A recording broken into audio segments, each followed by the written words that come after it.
Hi there. So today I want to talk about why making money as a digital nomad is more possible than you realize and how you can start identifying the skills you already have in place and how you can monetize them. So take those skills, make them make money. So first we got to start with what is a digital nomad, because I think people get that a little confused with a few other labels that are out there. And let's just say there are remote workers and then there are digital nomads. And all remote workers, so all remote workers digital nomads? Are all digital nomads remote workers? Well, not all remote workers are digital nomads. And all digital nomads are, in fact, remote workers.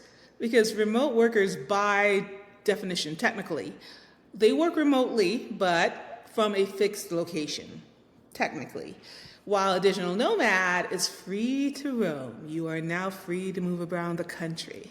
All right, so starting a business can scare some of us, or all of us at some point.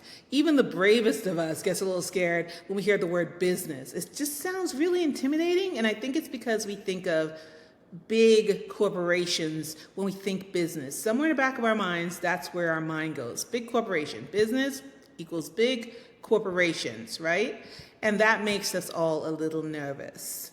But let's simplify this. Let's think of it, instead of saying business, why don't we talk about providing services?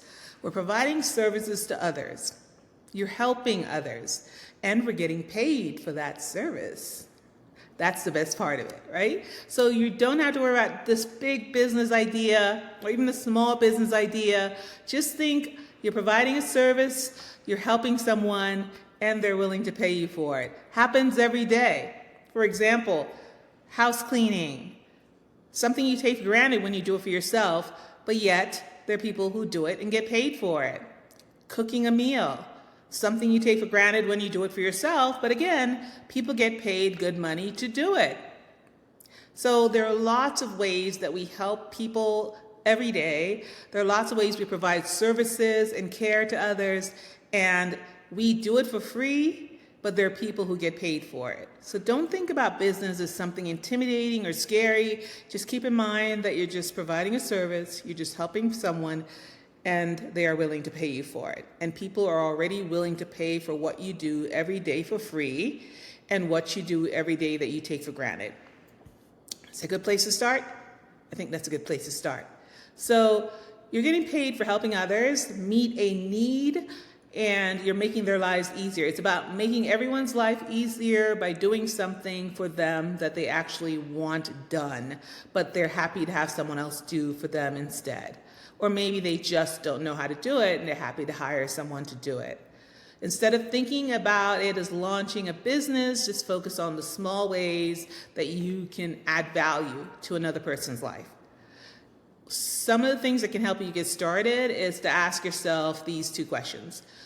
What service can I offer that people need and they're willing to pay for? And how can my service improve someone else's life? Two simple questions. Two simple questions. And if you have a hard time coming up with thinking of if you feel intimidated by the idea of asking someone those questions, start by asking the questions in reverse. Like, ask yourself, what kind of service do other people offer you that you are willing to pay for? And how do the services they offer you that you are willing to pay for, how do they improve your life? If you can put yourself in that seat, you start to see my whole plan here is to get your brain sparking, to get you start going, I can do that. Yeah, that makes sense. That's where I'm trying to get you today in this brief video. So turn the question around like that, and hopefully that gets things going for you, because it removes some of the intimidation factor. Now, when you're talking about starting a business, coming up with a service to offer this problem to get paid, you can start with something small, just a small offer, and grow from there. Don't even think about growth yet, just a small service, a small offer. Oh wait, before we get into all of that, you subscribe to this channel and YouTube will know this is the kind of stuff you want to see. So if you're someone who's looking to move abroad or considering how you can earn some money as you're moving abroad, make your own cash. This is the right channel to subscribe to, and YouTube will also know to show you more of that kind of content because you subscribe to this channel. If you give me a thumbs up on this video, now as I'm going through this stuff, you can give it now, but as I'm going through it, something hits you like, okay, never thought of that, please go ahead and give me a thumbs up, because this is letting YouTube know that if there are other people on here looking for this kind of information, this is a good place for them to start. And it also lets YouTube know, again, that you like this kind of information. So instead of you having to spend a lot of time searching it down, they'll know to show you more of this. That's what those buttons do for you. That's what those icons do for you. And please turn on notifications, so when I go live, you will be notified. How that benefits you is that you can come on live, ask your questions, and get your questions answered directly. So as I'm going through this video, if questions come to mind as you're watching, jot them down, and when I go live, come on in and ask them, and that way you can get your questions answered, because maybe I don't think of everything that comes to mind for you. So please like, subscribe, and turn on notifications, which is the little bell. Subscribe there and like over there, or the other way around, I don't know. And let me introduce myself. My name is Marcia Hilton. I help Black women with moving abroad and becoming digital nomads. All right, let's keep this thing going. So the first thing I want you to keep in mind as we go through some of this, because some of you get intimidated not only by the word business, which we can just throw that back there for now, but you get intimidated by the fear of being able to support yourself because you're thinking about all that you think you need in terms of money. When in reality, for a lot of you, the cost of living in your new home country or in your country of choice may not be the same as the cost of living in your current country. You can work fewer hours and make the money you need because the cost of living is not as much in your new home country. So keep that in mind as we're talking about all this, because that's a wonderful perk. You don't want to miss out on that wonderful perk that comes with this.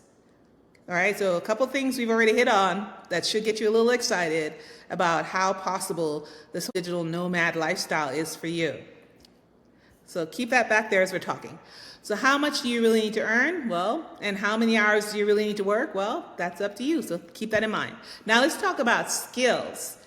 We often think of our skills and expertise as something that's more formal, right? Like our education or the long career we've had, especially those who've been corporate workers. Like the career we had, the skills we had within that career, and then our formal education, our degrees upon degrees upon degrees. And we're like, that's our skills, and that's what we have to offer when we go out into this world. How are we gonna find clients for that? And that's possible. I'm just trying to get you to think outside the box, because how about the expertise you have from everyday life? How about the expertise you have from your passions? How about the expertise you have from your hobbies? How about the expertise you gained from the struggles you overcame, your victories in life? Like, those are valuable skills, and that should be added to your toolkit. If you're passionate about something and you didn't think you could pursue that passion before, you can just swerve and go this way and just try something entirely new. This is your opportunity to be in a new country, to live a different life, and to do things you really love, and to spend time in the way you want to spend it. Just I get excited just thinking about that for all of you, because listen, I went into this digital nomad thing around 2015, 2016, off and on now for the last several years. I've been on a break for a couple of years, and I'm back on it now since early this year. For you, I started out doing exactly what I did in corporate because I was like, well, that's what I trained on. That's what I know. My college degree was in computer engineering, and then somehow my career took me to the path of marketing. When I became a digital nomad, that's where I went. That's where I started. I still was actively pursuing what I already knew from my career, and I had no passion for it anymore. I was burnt out on it, but I went down that path because it felt like that was what I was supposed to do. But you don't have to do that. I'm talking about everyday stuff that you can turn into your new career. Just swerve. You got this. So these passions and hobbies and the things you've learned through your struggles, the wisdom you've gained in life, these are gold mines of expertise that you are just leaving on the table. Every experience you've had holds the potential for skills that are unique to you and valuable to potential customers. So they can each lead to solid opportunities for you as a digital nomad. Don't say no to anything yet. In this process, whatever comes to mind right now, put that on that whiteboard. That's going to count. Now, some skills might come from your professional life, but others can come from your personal interests or the challenges you've overcome.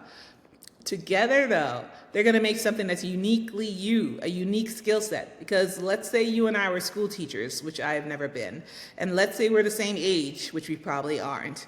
And let's say we are the same ethnicity, which we hopefully are, since I'm primarily talking to Black women, right? Let's say all that. Even with all those things in common, my combination of skills and interests and personal interests and challenges and hobbies and all of that is going to make me develop a unique skill set, even though we had all those things in common. And yours will be your own unique skill set. So you still have something there that's uniquely yours. And that is what sets you apart from everyone else in the digital nomad world. That's just beautiful, right? So we talk about skills. Let's talk about what offers are.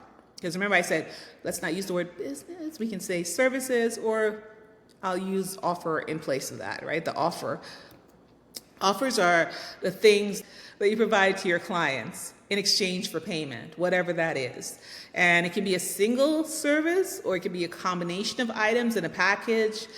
It could be digital products, one product, or multiple products that are packaged in a way that really serves that client, or that addresses a specific need that that client has. So whatever your offer, it should solve a problem for your clients. The skills are all those tools you brought to the table from your professional life, your education, and your everyday life. And the offer is you taking those skills to build something that is then put together to solve a problem for your clients, right? So skills are the abilities and your knowledge that you've accumulated, but offers are specific services that you make from the skills that you have. I hope you follow that. All right, let me share two examples I put together here of two people who did this really well. So there's Monifa. Names have been changed to protect the innocent. Monifa is a school teacher, and she's passionate about sustainable living. And her passion led her to start a blog about eco-friendly practices. Over time, Monifa used her blog to leverage her teaching skills and to break down the complexities around these topics. Eventually, though, Monifa's blog, it became a full-time, she turned her blog into an online consultancy full-time. And she helped businesses, she made an offer to businesses to help them engage in sustainable practices. Now she's taken her teaching abilities, her career as a teacher, and her hobby and passion around sustainable practices, and she now has combined them into an offer to serve businesses. So her career change was not just about following her passion. She just took everything together and created her own unique skill set. And so teaching and adopting eco-friendly practices is what she did. All right, let's look at one other example, which is Deborah. Deborah is a urban gardener. She's been doing this for a while, and she loves plants. Let's imagine Deborah lives in Brooklyn, New York, if you've been to Brooklyn. There's sort of a lot of that there. And although her professional background is in IT support rather, Deborah spends her weekends tending to her rooftop garden and sharing gardening tips on social media. Her posts gets a lot of traction from other urban gardeners who are loving her hacks and her sustainable city living stuff. So she begins to get all this traction, and she's attracting a community of like-minded urbanites. Now, recognizing that this is happening for her, that this whole thing is growing, she decided she's going to combine her love for gardening and her wonderful gardening hacks and expertise with her IT skills. Remember, that's where her professional skills were. And she creates an app that'll cultivate, I don't know why I did that for an app, like really an app, whatever. An app to cultivate for other city dwellers, apartment dwellers, so they can cultivate gardens on their own. And so her app is offering features like plant care reminders and interactive forums for the other members to learn from each other and to exchange tips and tricks. So Deborah has turned her hobby into a thriving online business, and she positioned herself as an expert in urban gardening. So she aligned her passions with her IT expertise, and it really exemplifies how she's taken something personal and something from her professional life and created an intersection to create something that's unique and yet marketable for her. And it helped her create a business, make some money. So both women combined what they knew professionally with what they were passionate about and created a new area of expertise. These are all things they can do remotely. Digital nomad life. So how do you get started? Let's talk about that. You can start by asking yourself a few questions. What am I often complimented on? So it could be something professional or something personal. Whatever it is, what do people like to give me compliments on? Sometimes we overlook those compliments. We hear them, but we don't hear them. We don't even really allow ourselves to process them. Make it a goal that this week you'll pay attention to those compliments you get, even the little ones, even the ones you think are little, or the thank yous you get. Where are they coming from? What are you doing that gets you there? Jot them down in your phone. Jot them down somewhere. That's the first question. What am I often complimented on? The second question is, what activities make me lose track of time? For me, one of those things is painting acrylics on canvas.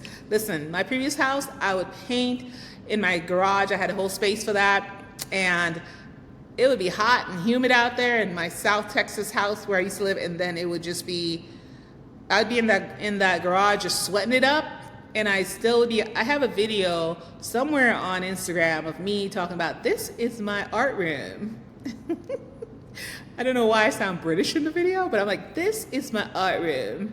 But anyway, I did that, and I love that, and I lose track of time. Or even when I was in college, my major was computer engineering, but I took a course in art course in clay, building clay sculptures, and I would go into that, go in there to build the clay sculptures on a Saturday, and I would just go in early in the day and come out and it would be pitch black outside. Lose track of time. So obviously I have a passion for art. So what activities make you lose track of time? What is it that you're doing that make you lose track of time? And the third question is, what challenges have you overcome? What did you learn from that? What can you take from that to help someone else not make the same mistakes or not have to face the same challenges? Maybe you've really mastered parenting after raising 4 kids. I know the parents will want to yell at me and say there's no real mastering parenting, but maybe you learn some things. We learn things from experiences. Maybe you learn some valuable skills that you can help to teach others. So what challenges have you overcome, and what did you learn? You could even learn the challenges could have led to failures, but you learned from that failure, right? So the next question is, how can I help others succeed? How can you help someone else succeed at something? That could be a long list if you sit and think about it. The next question is, what would I do for free because I enjoy it so much? Like, if you really think about it, what would you do if you had all the money in the world already and you didn't need money? What would you do? I bet there's a way for you to monetize that if you really want to. All right, does that get ideas sort of sparking in your brain? Can you sit down and start brainstorming now with that? Does that help you a little bit? Well, what we just covered today is just one of the many pieces of information I provide in what I call my Digital Nomad Starter Kit. Actually, the name of it is Start Here, Thrive Anywhere, but sometimes I forget that. So it's the Digital Nomad Business Starter Kit, and it started out at 30-something pages, and now it's like 105, 110 pages of a lot of information, a lot of templates, a lot of tools, a lot of resources that will get you set up. So here's what else I share with you in the kit. There's a checklist to take you through launching. Like here are the steps you follow to get to launch your digital nomad, not business, you almost got me there, digital nomad offer, right? Here are the steps you can take to get there, to get yourself there in a way that's very confident, you feel empowered by doing this, but also it's very structured, very practical steps. The other thing I have in there are 5 tools I identified for really helping you launch quickly, especially if you're someone who's providing digital products or services. So whether you're teaching something or you're creating products, you can sell downloadable products. Great tools. I tell you the top 5, I use every single one of them for my products development and for my interaction with customers. It works perfectly, they work perfectly, and that's why I'm recommending them to you. And I tell you about why I recommend each of them, so you're not just trying to figure it out. And also, some of these tools already have all the different elements you need to get exactly what you need from them. You know, one of them has all the stuff you need for your marketing, sending out marketing emails, developing your products. Another one has the tools you need to develop all your products, like digital products. Just when you get a look at it, you'll see what I mean. But there's plenty of information there. And that's just two of the things so far. I help you through identifying the skills to monetize. Like there's an entire strategy and exercises, plural, strategies, plural, that you go through to help you get to the skills to identify. I don't want you to just pick the first thing, because there are plenty of things you aren't thinking of, things you really love, things you've always been passionate about that you just put on the back burner. I want you to bring those to the front burner. I want you to consider things that you have forgotten that you even loved and wanted to do. So these strategies help you through that. I help you dig into identifying the expertise you have from daily life and getting those on your list too for consideration, because early in the stage you are not saying no to anything. It's all yes, it's all yes, it's all yes, so that you can get to what you really need to get that money while still doing work you love and go into places you are excited about. I talk to you about I share with you where to promote your skills. Like there's lots of places to do that, but where to do that in a way that's going to be really effective to you. And I talk about creating unique offers, what that looks like, what makes it unique, so that you can stand out from everyone else who's in the digital nomad sphere, and talk about marketing and marketing strategies around your offers. And then I dig into pricing your services or offers, like what that can look like, what you need to look out for, what you need to know. And then something that some digital nomads often don't think about, I go into proposals for collaboration, as in you and other digital nomads who serve a similar client base, like what you can look for and how to reach out, and then also provide you with a good collection of collaboration pitches that you can send out. You can tweak, modify, or just have them help you think of new ideas to use them to pitch collaborations with other digital nomads. And then on top of that, I provide you with nearly 200 remote business ideas, And I think it's exciting that I give you that many remote business ideas, but what I really like about it is that it could help you to think of additional ideas. I'm thinking you get these nearly 200 ideas and you then end up with 500 by the time you go through the list, because it helps you think of so many others that are specific to you, your experiences, your expertise, your passions, all of that. So you start just getting all kinds of ideas running through your mind. So you start with nearly 200 and you build on that. All right, I talk about unlocking corporate contracts, as in, if you haven't been someone who's been in the corporate world, you might assume that there's no opportunities for you, because listen, that's where the money is. Like, why chase 200 people? Why chase this 80 when you can get this 20? Because this 20 is where the money's at, right? And I'm not saying you shouldn't do both. Do what works for you, do what you love, do what feels right for you. But I'm just saying, don't say no to that without even considering it. So corporate contracts, you'd be surprised at the everyday things. Like I talk about cooking, and I don't know if I talked about that, but exercise and cooking, as there are corporate contracts for that. And you can do that remotely. How you do that and what your approach is and what your offer looks like, it can differ. So corporate contracts and writing corporate pitches. I give you examples of pitches and templates for pitches, so you can start with those and build on yours from there. And then I talk about things, because sometimes you just want to chill on the beach, sit at a table in a cafe in Paris, sipping on whatever you want to sip on, and just get that passive income coming in. So I talk about affiliate programs that are great for nomads and other passive income streams, like how to look at those, how to evaluate them, what to look for. I go into a little bit into dropshipping as a passive income stream, because I did that back in the day. I don't do that now, but I may do it again. But I did it before when I was still working corporate. I had a passive income stream, primarily passive. There was some back-end work, but primarily passive income stream. I had a business partner because I worked a full-time job, a corporate job, but I had a business partner, but we had a passive income stream through an online store selling women's beauty products, and we were making some good dollars for a part-time gig online. Anyway, it was a good partnership. We had differences in our work ethic, but it was a good partnership in that we came with different skill sets, with different skills that when combined, remember I talked about that collaboration, when combined, it was magic. So we did good on that. And then one of the last things I talk about, and there's several other things in there, but one of the last things I talk about, which I think more digital nomads need to pay close attention to because it can come back to bite you in the butt, is I have a section about U.S. income tax treaties. And I am by no means a tax person. I am not a financial advisor. I am not a lawyer. But I go into what you want to look out for. Like there are quite a few things you want to ask and research.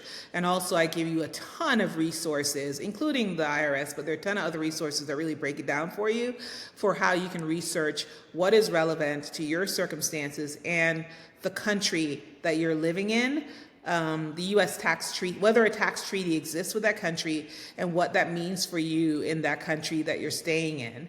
And if you're moving around, there may be unique circumstances there too. So it's good to look into that, be familiar with it, and if you need to, go speak to the experts. But at least start doing your part of it, your homework, and I provide you a ton of information on that to get you going. So you're covered. Like there's no reason you should not take your dream of being a digital nomad seriously. There's no reason you should not start on the path to getting that going when you have this toolkit available to you. I mean, that was a lot, right? I'm like, whew, a whole lot. And it's probably everything you need to get started on a digital nomad dream. Just make it happen. There's also, by the way, the Digital Nomad Launchpad Bootcamp, but right now I'm just adding people to the wait list. I'm adding the link to both the Digital Nomad Toolkit and the Bootcamp waitlist link in the description of the video. So you can go on down there, get on the wait list for the Bootcamp. Go on down there, do that now, get on the wait list. You'll get notified when the boot camp is kicking up, and when you get updates, you'll get all the information you need in advance so you can enroll.